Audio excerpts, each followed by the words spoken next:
It's almost a year since all this happened last year.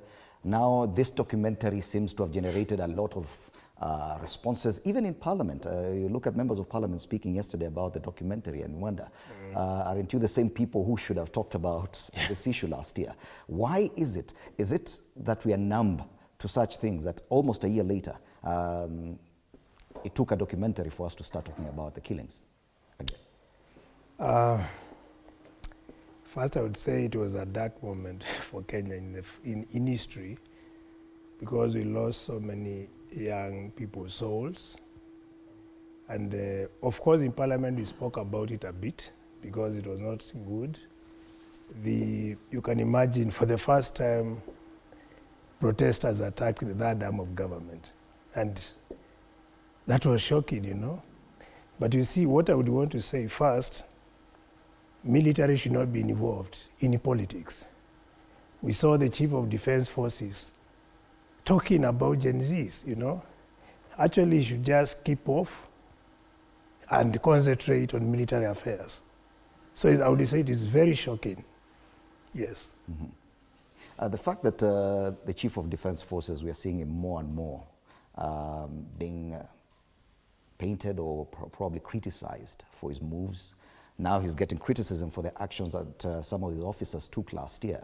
Probably a lot of that would have been directed towards the police. The fact that we have the military now on the front pages being directly criticized, it says a lot about our security agencies now. We're used to that kind of language against the police, but in your history, do you remember a time when we as Kenyans looked at the military in a negative light?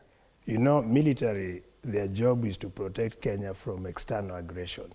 But when you see them getting, you know, indulged in internal affairs, that is actually sending a bad message.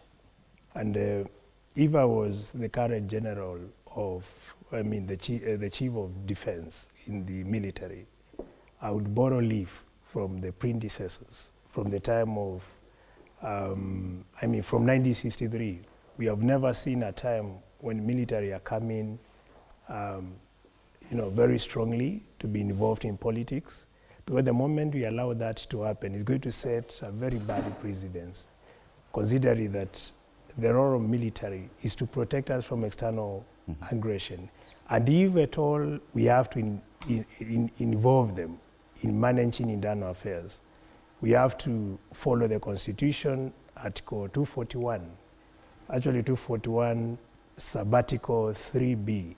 It explains very clearly the processes that have to be followed for military to be, to be brought forward to participate in protecting, in providing international peace. Internal peace, because that's the role of police.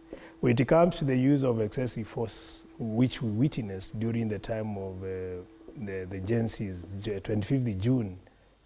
Last year, I think it is at high time Kenyan police borrow from how international or countries, the first world, how the police manage issues with the protesting.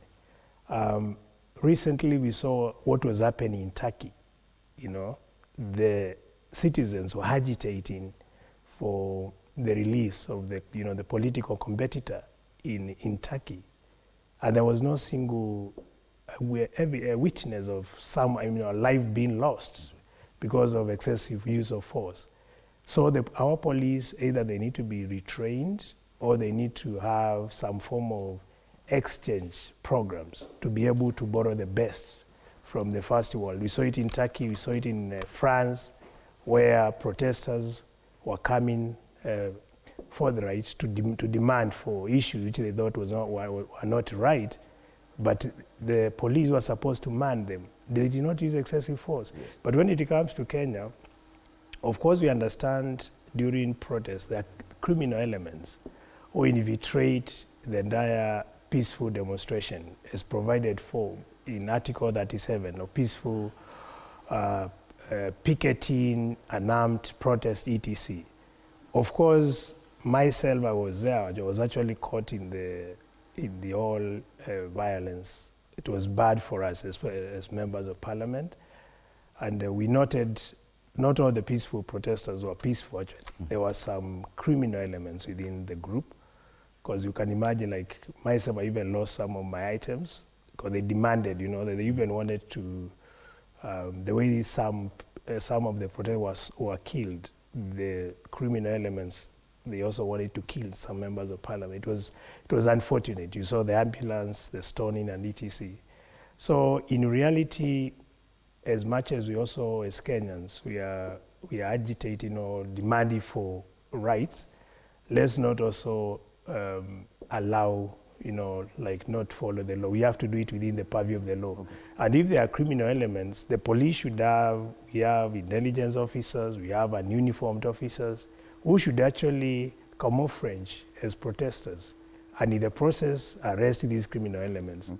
Because it is unfortunate, and I actually sympathize and empathize with the parents who lost their kids. Okay. You can imagine someone you have educated up to the time of being an adult, you know, early, you know, a young adult, and then this person his life is terminated, you know, immaturely. That is not something any parent would want to see.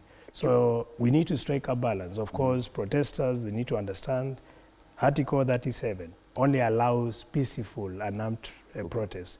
And then the fact that we are revisiting this issue now quite actively, at a time when